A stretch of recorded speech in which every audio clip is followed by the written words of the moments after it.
Hello friends, welcome to Time Out with Jolly.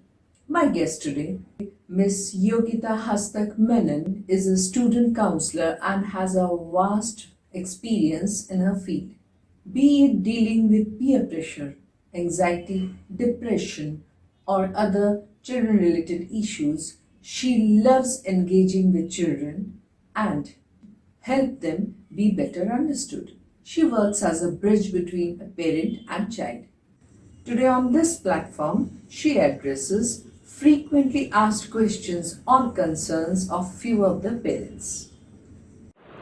Thank you so much for having me on your channel.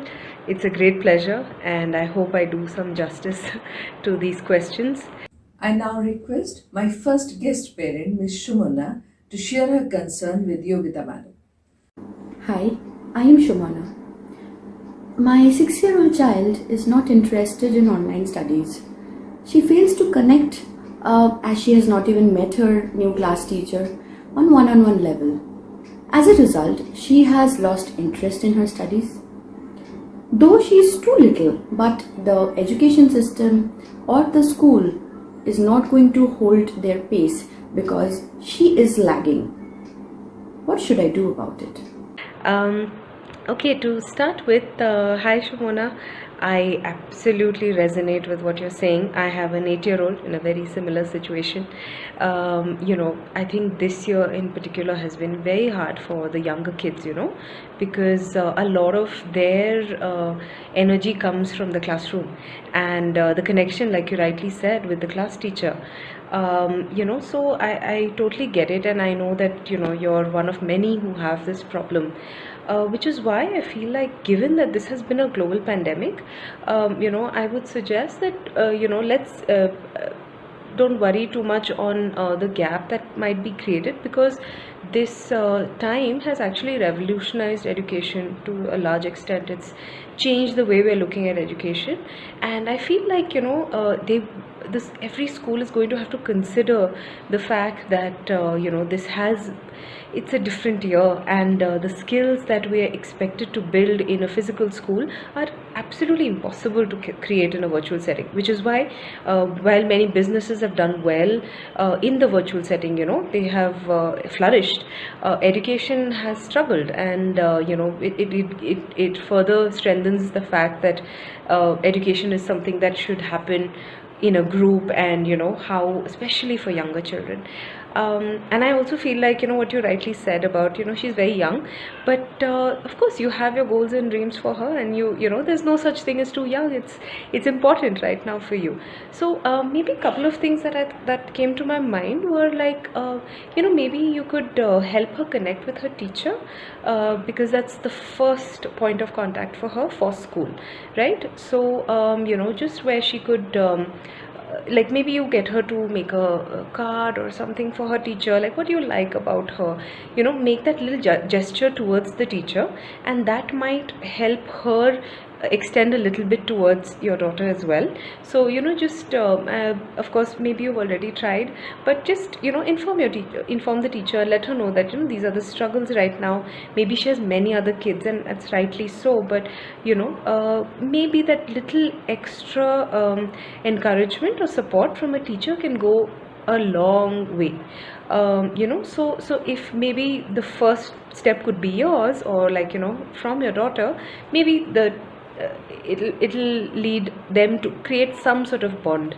I also feel like, again, just even if it's virtual, having a play date with the kids that she's used to, her friends in class, and also picking up on what are the things that she did enjoy about school, right? So if you go back to last year, she's probably in grade 1, I think. So just looking at, okay, what were the things that she did enjoy? Did she enjoy reading books? Maybe at home we'll need to compensate with a little bit of that, so that you're still keeping her skills intact.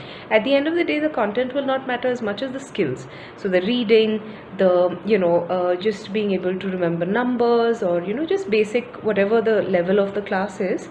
So just try and build off of what you remember from last year, and just maybe engaging her in games like doing math through Uno, something that could be something she enjoys, or reading a book where she reads a chapter or a page and you read the other page, so those kind of things where you also engaged with her, because I think emotionally also this has been a tough year for our children, right?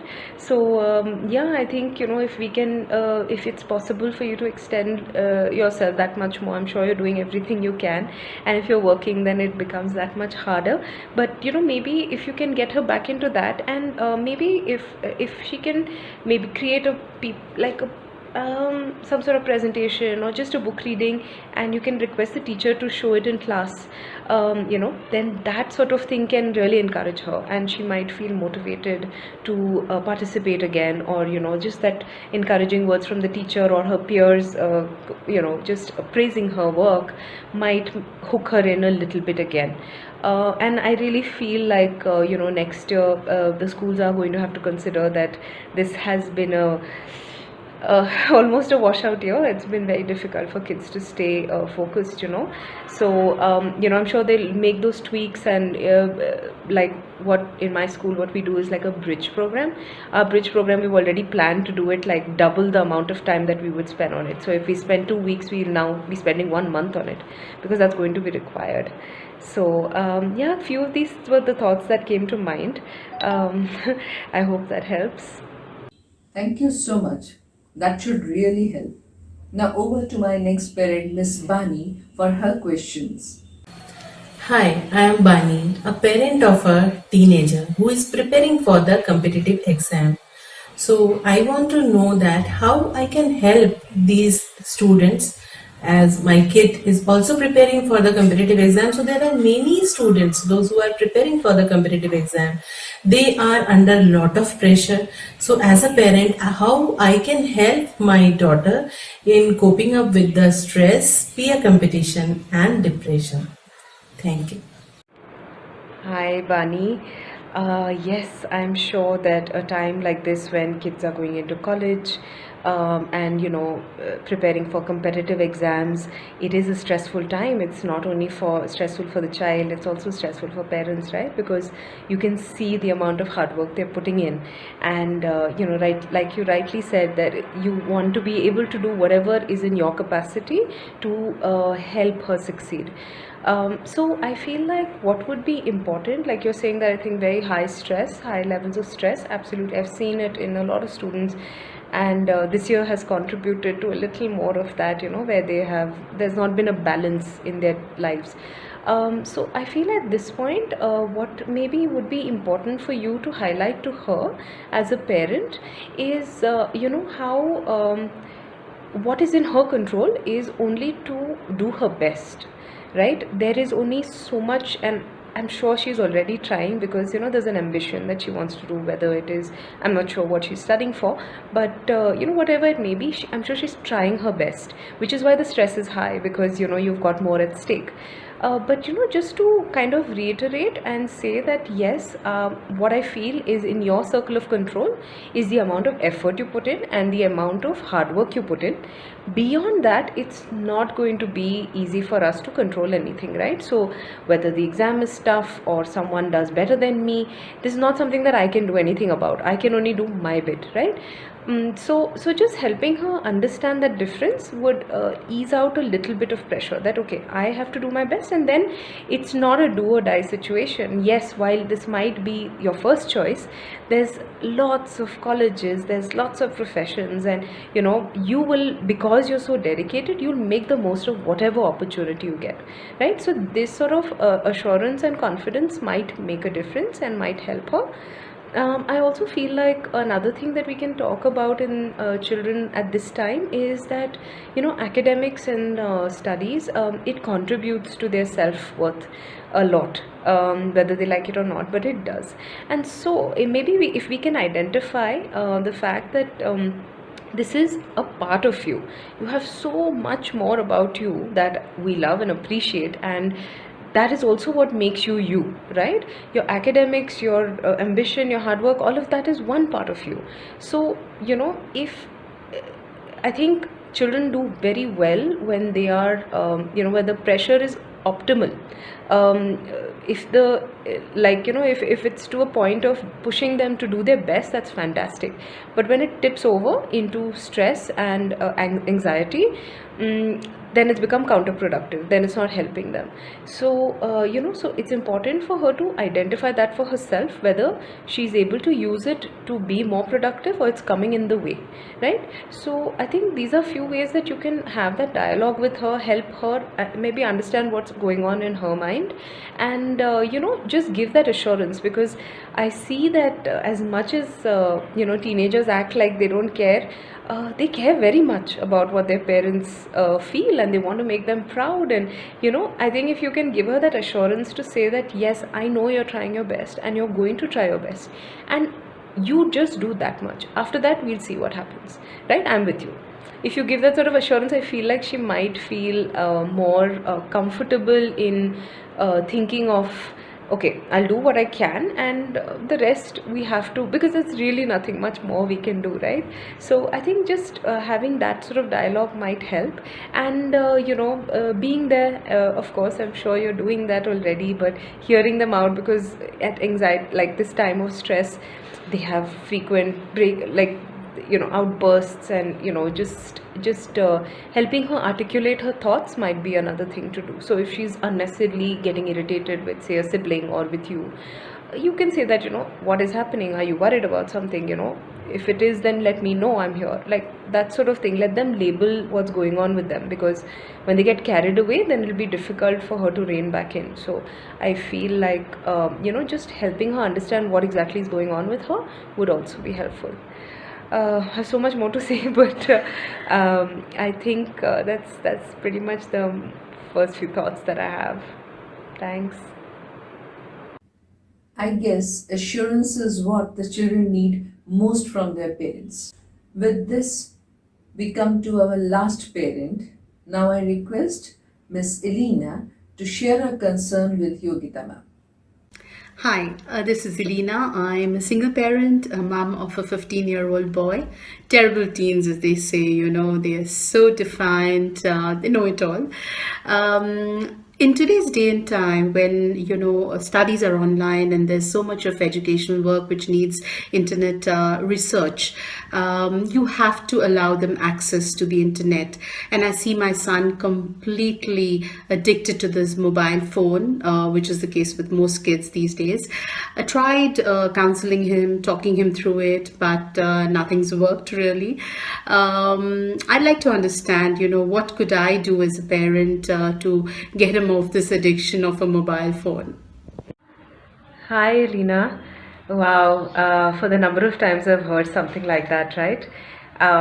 Yeah, I think this has always been a bit of a concern for older kids, especially in their teenage. They're constantly nowadays negotiating about wanting phones earlier and earlier, and I think this year has really sealed the deal in terms of our dependence on technology or just the virtual situation, including every interaction in, like, a social interaction as well, has become completely virtual, right? So it's gotten, the problem has deepened, and this year specifically. So I do feel like technology is here to stay, and we really need to equip our kids to essentially self-regulate, right? That's what we're trying to aim at, because you want to be able to have them draw their own limits and their own lines, because like you said, any sort of external exertion of rules is it doesn't turn out the way we want it to. So I was thinking that maybe we can put the ball in his court, and why not ask him to kind of figure out, like, just for reflection, just say that, okay, do you feel like you're okay with the amount of time you're spending on technology, or do you feel like there is a balance that might be required? Try and see that of course he might initially be like, yeah, everyone is doing this, everyone has a phone, things like that. But just for him to understand that, okay, do you miss certain aspects that were non technology related in your life from before? Like, do you remember? Because it's very easy for us to step into this new norm, right? We just have settled into, especially when it's prescribed, to stay indoors. So it's very natural for kids also to just say, okay, it's easy for me to hide behind a screen. And it's really something that has become a bit of a concern at this point. So I feel like if we can ask him to reflect on what it is that he would like to do differently, like, okay, if you had if you had the opportunity to do something that was not related to technology, or like not with your phone, or if you had a way to engage with something else beyond your phone, what would it be, right? So if you like to skateboard or cycle or just go out and run or whatever it is, would you like to do something like that?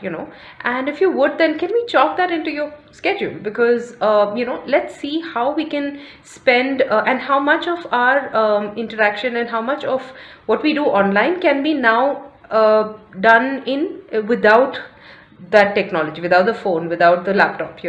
So if it could be just like I said, just taking some time out to physically be active, play sports. I mean, a lot of kids love to just go out and play their basketball or their football or their the cricket. So just things like that, stepping out of that zone of just being home completely on the phone. I think something like that, and putting the ball in his court might help, because I feel like when we set rules, they tend to not take it as seriously or not listen as much. But if they can create the rules, then it's something that's it's fairly practical for them to follow. And you make a deal that, yeah, I mean, let's just get these basic things done, and let's have like off technology time, like just to spend with as mother and son, some like Saturday evenings, let's just do just walks, or like go for dinner, or just cook together, or play Scrabble. So I think that's another thing, right? So social interaction becoming completely virtual has also become difficult. So can you facilitate like a meetup, maybe with all precautions of course in the current situation, and just do like a completely technology free meeting, and they might crib, but they might also be happy to meet after a long time, so maybe they might take you up for it. So I feel like if we can have them reflect on their habits and whether it's healthy or not, that might be a more sustainable plan. Because in the age that they are in, I feel like they do feel like parents are the worst enemies and they don't understand me, and they love that narrative. So we have to try and see what can be done to take them away from it. So being in charge of your own thing might be something that might work. I hope I was able to answer your question. So some physical activities and off technology time with friends and family surely helps. Thank you so much for this engaging session. I hope this was helpful for all of us. Thank you, Yogita ma'am, once again. That was really helpful. And thank you all for being with us. See you next week.